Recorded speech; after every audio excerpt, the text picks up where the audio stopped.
Sri Lanka ra mangina Chapter 1.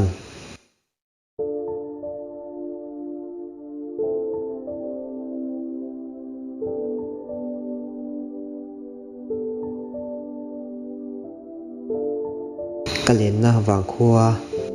Bengalora hunom sit mai kaman line na tri bayam sit mai COVID-19 chuan phovel ding chuakin ele bar le engkim mai chu ati khobo zawa na tho tur la chu aum box si lo pon chu la athi box si lo lai kuma cha mang zaw reng mai hi tho thi chun le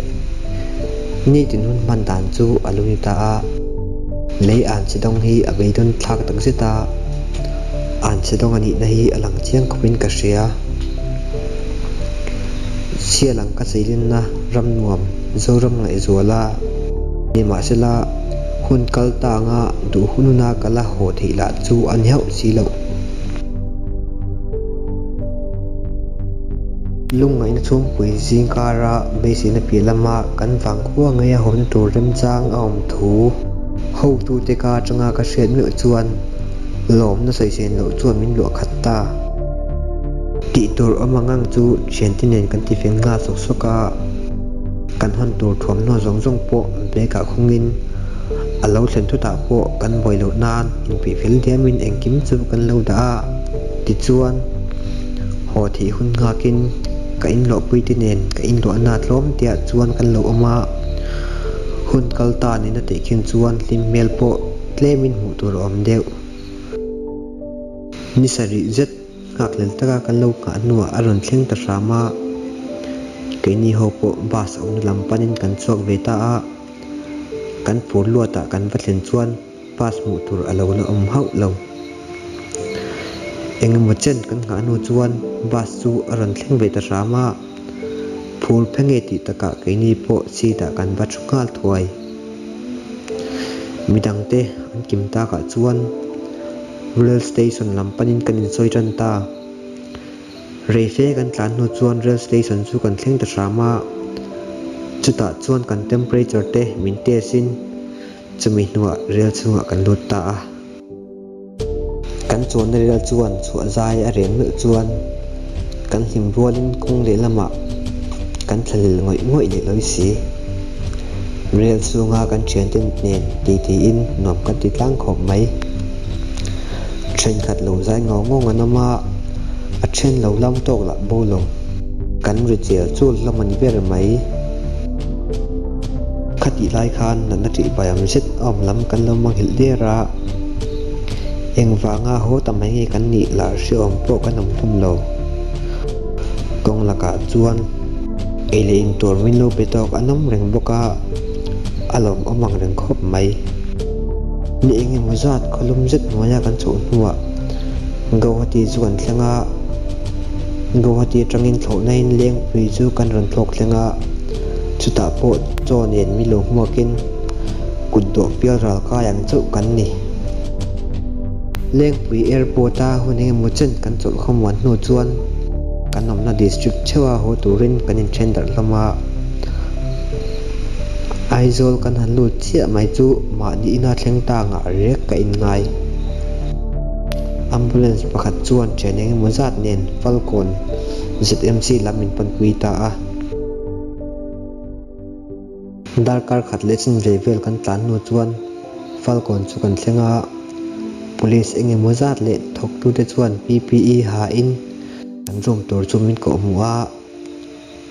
room khata mi police zel om tura ti kan ni ruma ka ong pui chu ka thian tha le thian nai tak tak ve kan ni awangin anom lo emem lampo chu ka ri chuang lo kanom na ina chuan mi sop ni vel an lom to sa wangin om masaber chu kan ni lo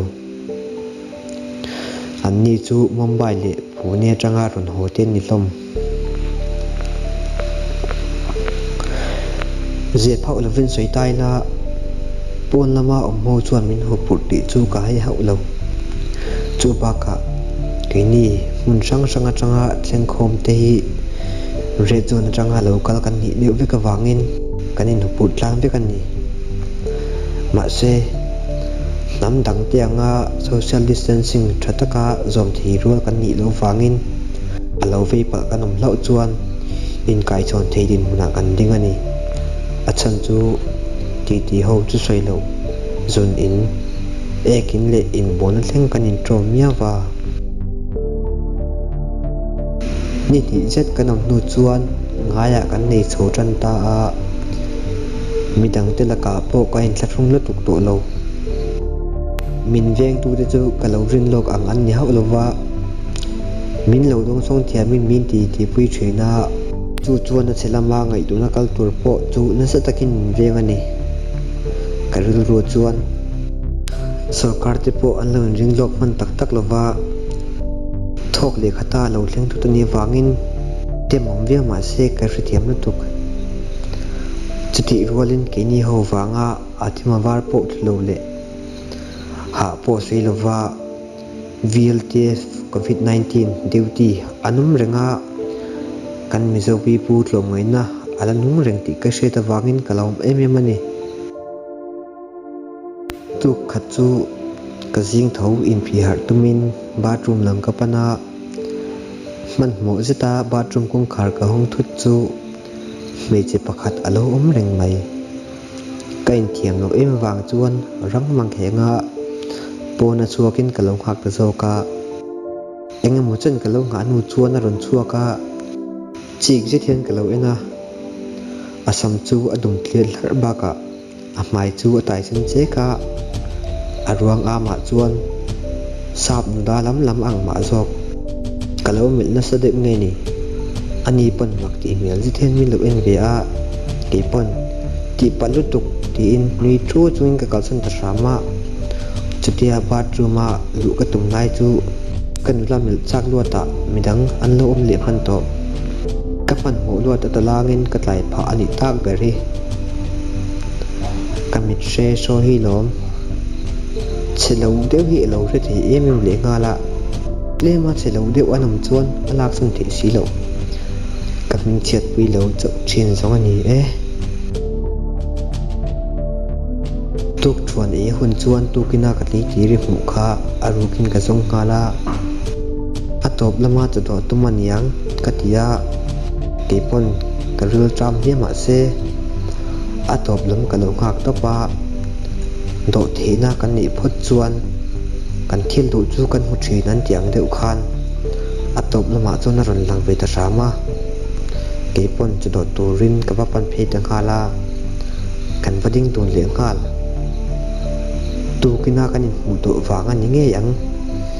min lo nui se ya ani mel ka mu me chuan kalai rin fan chuaka karil tram lampo kalo thekin min der mai ka ti choi kham chuan ruma ning zitin kan lo le ta a ka chen te chuan engki jange mam ni dangang lo ta ka inui tak mai min ti hiala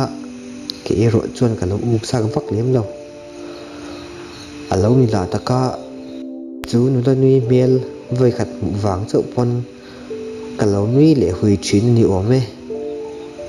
chu tianga mei chen ni pa te ril ru zong nui mel voi khat lek puwa an the thi wang alo nianga thai boy kan tam tak em na chan ni dangang lo takin ni leng chuan hlim takin ka hun ka pang liam ta phota zan lo ni a kanula mukha ka ngai to na chona ron lang le a hetiang emema min tidang lam zo hi amakati hial mai anom na room le kan room hi in matona omani wang chuan akya ka mit ka len de urenga achang chuan light enga cheng lo ruin ka mu thi train chu ruat po chu ka tan chun tok mmc ni thil pakhat nuam le deu mai chu kamet laya min lo mela mit le mit ain ton mol hi lom nuam thin ma se en mi alwang main ka omle twai thin atuk jing khuwa lo war le a nimin jinga bathroom a lu hun kha kalong chin che karawangin chulai huna chuan ka bakal le ta a aloin phi pai to ngai ni kam hau lo poi ka ti dak zet ma se ti thela ka ni thir si lo chai hun nga ni to mai choi hun nga ka kan room malam panga kan da lai chuan gate lampana muang changa akal chu ka fa mu fu hlo maya ka enjoy ngal vong ani ber mai chuti lai chuan gate a duty ho chuan allo chei lai lai ya ka thin lung chu fe vi nin adang lamna ka hre ti chiam lo ama a kalo ngai san rup em ho kha tuna chuan nula pakhat wang lekin a huwa thian ka ho hlu alwa to enge mo chen mi pakhat gate ta duty nen an biak no chuan muang changai na ni po an room lam pan le ta am biak pa mel kha kalo chin chel le man to ama eng ti jiange in bi lo la hian i me la ba chem hun le si ve ti in ka chen te chuan ni san he ka ke hi kalo in puang le man trem zong ani e khuta ke ta ti pa hu ka huwa ka chen ngoi ka ti ta hiala a chan min zon ngal thoya ka thil lain in ri kum le gek mai bok si siama chuan ibial nu pon hle lo ilo thin chim pui vak kha ni nge sot min ti le a ani reng boka chan ngai na ka thile der lo chuna chuan ka huma ngai to char chara choi huna ming tal ka zo to nge nge yang tin thu ka ti ta chutiang thilvel ngai to chunga ka om lai chuan ka lo hela mu mang mak tak ka lo ne nge nge kamu manga chuan chunu la bula ka bakala kong khar mi lo hun thoya ma se atu no ka mi pakhat alo lut ve khala ain ti ta tu reu le ngal ka thin rim em ma pona ka chu san tak ma ka chuti lai chuan chunu la chuan omjui ngalin ka ko ta min chela ke chuan ka lo bi thak sak loka chuti lai tak chuan ka chen te chuan choi hun to tin min kai hara mak tak zet in ti har ngalin chunula local le hun chu kalo chang le ta anung lama mong chang a local phede den ka mu chuan ke po chodo turin ka bakal ve ta ama ang bokin kan ding do le ta aming ka zo tuang ka ti kha nia ma se tu kina ami pabiak kha tu na cha sem tu ani awangin ka zot ngam talo a chupek pa amel deu kher kha kalam fu khanglang bok nen ka thin rim na azwalin ka choi chak na zong zong po abo helin ka sia ka zoi em wang chuan bathroom mai ti har tumin ka wakala fani thlak takin chunu la chu ka huwa en po ka en changam thlot lo ka ngai to na aming zo nan hi ba ka hun rang ka chak hi om lo ti in zo nge nge ka tum ta a chuan ke pon miss tin ka ko tari wata ani pon o ti in thatak chuan min lo chhona engting ne ka kawang che ka ti chuan moite min ti mai don nia mama min ti thuta akal son kal dai choi em pa kha tu na chuan in ti har po ngai han pa to lovin aruk te ten kani taru ruwa mama temin ko chat khan karel ru alale datlat mai eng ti ya kaping lo cheng ye moni le ti chu ka ngai tu na chu nom le tareng mai ka ti le tu rom chu a phone number dil kha ni le ta ma se a number em dil tu ri chuan ka hoi sen nai na tlin hau si lo ka chen ta ka til tir zok mai don em ni o ka ti a ma se chu po chu ka ngam le bok si lo a to pa chuan a kom sina chen nu ka jong chuak nga chitang chuan thil ti zel dan tur am chho zel mayang ka ti a mai china soida chu ka the don lo ti ka chiang mai sia jan re hun chuan kanin mole a in nui pain a phone number ka dil ta a ma se a phone a chet thomin sil ba ka a chen nu phone manga kanin bek thei tur thomin silin a chen nu number po chumin sin khala ama phone ni lo ma se ani ni na kanin bek thei don tho wang chuan lom na chuan ni pha hau si lo chuai kham chuan room ah phone ka khoi ngala multi number min bek chu ka phone ka save mai pe lama ka thua ka pu ka save chiang kher mai hello moi te pu rem ti ka thon chuan aken lai tak alo mi thau aniang chu pur khop mai mama min teksa ka lo mi o tin min reply nga chata chu ringot po chu ka tan chuan ka hlim na abatling tak em dark wine biang trong ka ngei nin biang ngo tuna ri chuan ka chen win phone a mang tua ati awang chuan ka text sun jom to lo dark ko ri khon tur chu ka ngak lel to tak zet ni danga eng hewa ka lo ngai ngai lo kha zanin zet chu re kan ti em khopa nga tak me wa ka nga anwa chuan dark wa chu arita sama phu via ve ti lo hian ka khudan ta tang lo ya pona chuakin phone ngala ani pon alo na thoi boka hello moi te engei ti a te ka zo chuan mama nen kanin bia tin changa khoi tanga local ngei ni a eng tika center a lut ngei ni ka ti chuan in lo thlen ma lo kan kanam tran chau a kan lu ni nang ke ni chu Hyderabad tanga local kan ni e kalau begot chia an lo tin rim pal hlaw nge nge ta duty te kha ka ti chuan mai maya ka huan na ka laya ati a nang ka be the remote po hi van ni ka in ti sin ka ti chuan a zak dewan yang hey ma trong kam tiam nu tuk su a mi pa ve si tin mi changa ani thil pakhat ka zo thei cheng em ka ti chuan i du do min zo ro ka chang phang che thutakin mi chang le a vacancy la om le om lo zo ka tum dewa ma se kanin betran de ka chu tiang va zo nga thut thut chu ni thein ka si lo moi te nak tu ka kanin bek le huna ka zo chok meng che o zo na ka lo in ring lok che banga ka ti chuan chu chui thu thu nyang chu umam hei ka chen noin min ngak le leu lek to tu tok ri phut mayang o mang tha tha le ati a nang po mang tha tha le ti in mang tha zui ta a kanin bek zo no chuan ril runom tak chungin ka khumlam ka pana ma se kamu hil thei lok lo le ngal ka hlim tum wang te pon ni ma na darson pakhat vela chuan ambulance aron ria mien lo thlen bel ni mo ka tia kia zoi zoya kai noi pa la ngai thak lai chuan ka se lo karin ka lo mu hila jing tho ka hai nge a ka thua sana kanin chuan jing dar ret lo ri to ka phone ka la a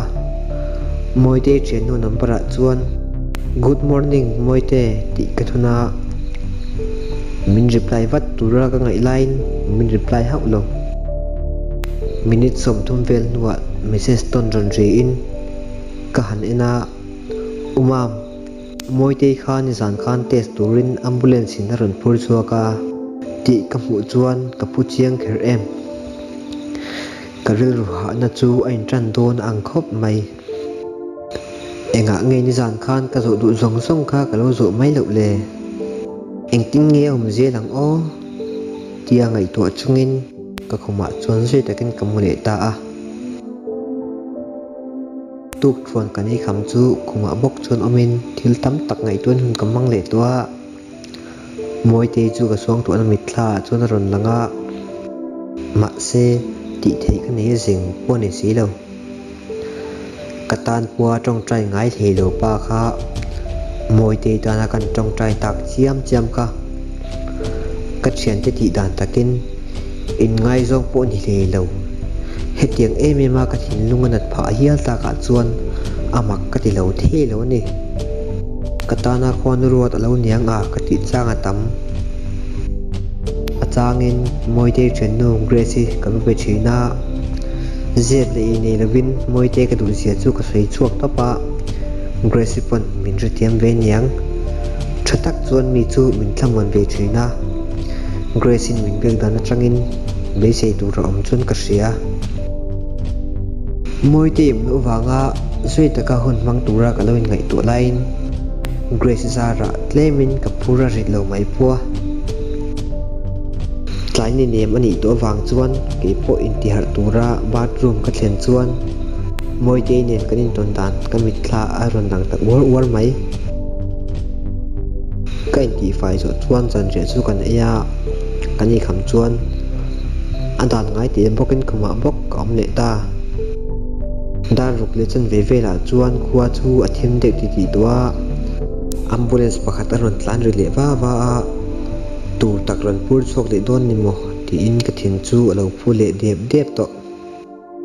ka hanen chuan mi chi omna lama mi tui mokal ka hmuwa mi pa ho omna lama local po ani tap lo hi ti in tlamong takin ka khuma chuan ka mu zat le ta a ti tur dang om hek lo le ka phone phorin Grace chu ka phone le ta hello Grace engai ti a ka ti chuan engma ti turom lo angai ti bokani mai ti in thatakin mi chang ve maya thil ka zo thei cheng em ti chuan zo thei tu ke aron ti a moi te chan chin tlem a zong min sil theng em ti chuan moi te chumo kom nuam ril rusia pulo mi frank ani tlangwal pon an chai thlumai mai thei ngai lo nia nang pon idu tak tak ni chuan itum ru hle ngai don nia o ati a adang po kalau ti chun jam jata kini pani hi bong ko na kanom ve ve a ani chu anu nen chi an ko sa apan no pui dang ani sin ani tuna la an chung ko chom tu ber na thok thelewin ama an khongai thlang tu ka sin ati chuan ehe ava han poi ve o mi pani khuwa lo thin khatte wanghian me thai lo tur me thai fasha lo tur fasha kan tamani hitero tin athu sei chu ka thiamang token ka lo twin hi ve a chu lom chu wang chuan moi te po i mangai tak tak ni chuan khatiang khan omsan ve su o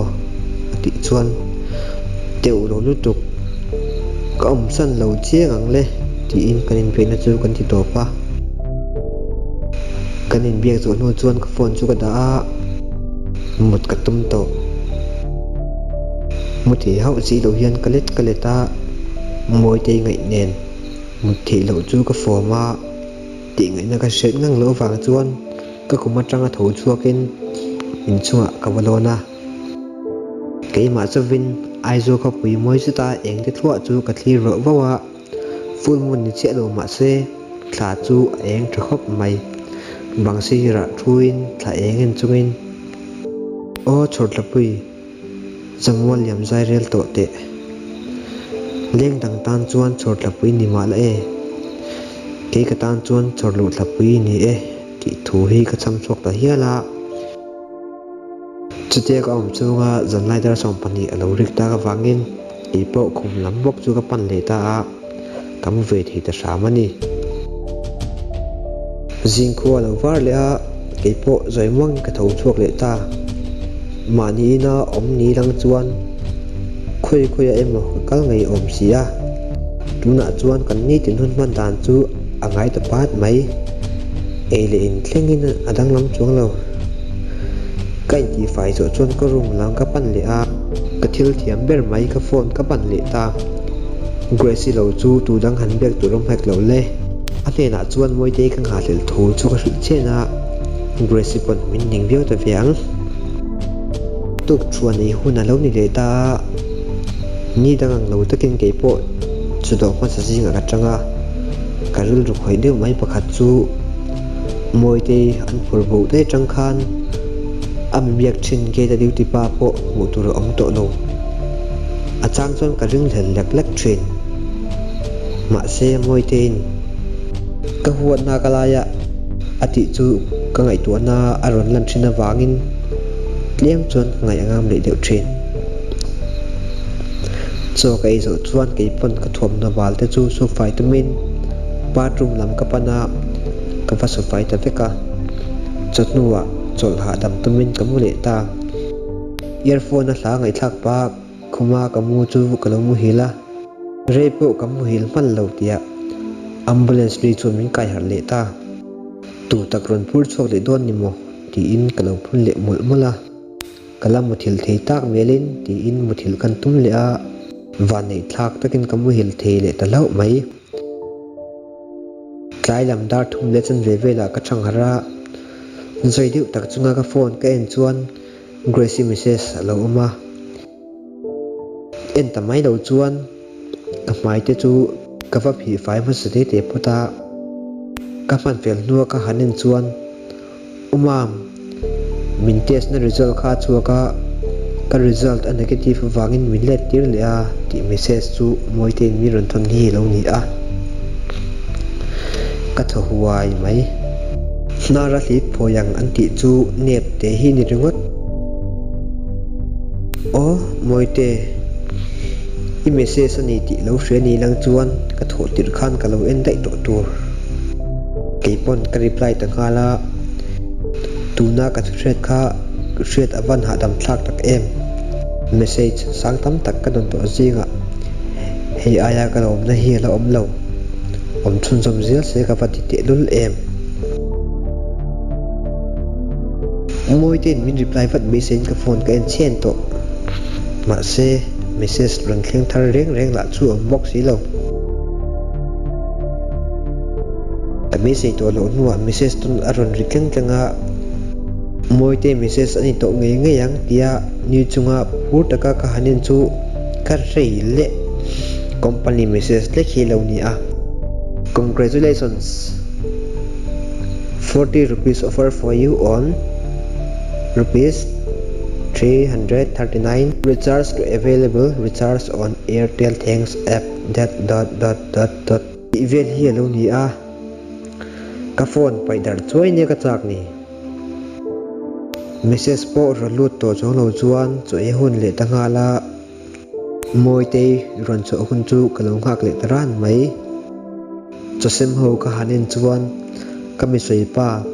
ge ta duty pa chu alo om le to mai sala ka van ngi takiem o muang changa moi te ron chu ka mu rol chuan ke po ka chuak ve nga la in nai tia om kan ni wang chuan moi te e chiwang che o ti chuan ka ma zona ding pa chuan adu za to eng chu ti in mi lo chang khera athu noya om lo han ni va ilang chuan o ka ti vong mai choi kham chuan ruma kan thule a ka chen che ber phone chu ko khoi de ta moi te po man to nge ka rin awang chuan ka text ngala engei ti moi te ti chuan umam ke ni chu kan til ti shen tek lo mi ti arun ti a ma se itil ti ka hrecha ka lom kan ti de khera nang biak pain kamu mai aron ti a mut tak tur che lo ka ti chuan ha du le ti in aron reply a ke chumo email ka mule che klom tak zet ka ti chuan nula tam tak te ngai ni lo ti thin to ni chiang mai i zeidan ma teu lo ka pian lama ngai zong kala nei ngai lo sim ka boi pui ngai lo boka baka kan nu le patin min phal lova le kha min zir tir char thin ati chuan ban oilo ber aron ti a i oilo chuan ka chen te poison don nya kri ta ka chuan ani chuan ka ringang che aron ti a nang pon tlang pa len zat nen nge ma ngai bet ti nan dun tua kan ti a tlan dun nang mi pari nom po anom don ne mani le ati chu karun le mai em chuan mi fel tam tak ai mi sol pakhat lek alang sar zo ka sin ti chuan ni chu ni tho mai aron tv a ani chuan hlan tun puya som ta cheila idu angem ti chuan ha muang changin le aron ti a muang changin a kom thei to hlei nem ti a zandar kwa miron phone le mai don mi kanin betra le mai don nia tuna chuan kan room a devotion kan nei dona ati awang chuan reply le chuang lovin ka phone chu ka ta a besi na se te chu oma ka hre ta wang chuan ka hlim ril ru khop mai ka thian te ina ho cha ka wanga an phi roi lain kila ina ho chu ka du to dir si lo mani ina dai lo e ngai lo pa khan tuna chuan tui ka ti zo vek to mangai na hi tiang ko pen kala dai ngai lo renga mak po ka in ti khop mai soi to angin kanu le pa ten le kha mi zir tir ngor thina wang chuan ka te te tangin nula lampang hi kalangai sak lo rim ma se chian te tang le ka bua love story ka lo chiar nim wang nge ni zei chu min ti thin khop mai thil tam tak ngai tua ka lo om nai chuan dar kwa alo repair to a phu le tho takin ka phone kala a in chunga chuan lon chavin moi te phone tur chuan kain bua chei ta a ka kola ma se aring kui thak voi riat vel ka khol nuwa po aring kui thak ta ka chuan ka khol du ta big lova ril renom lo zitin ka ro ma chuan ka chuk le ta a ka khum ka thlen chuan message ka han ina ma se moi te ni na tangin eng message ma ka dong lo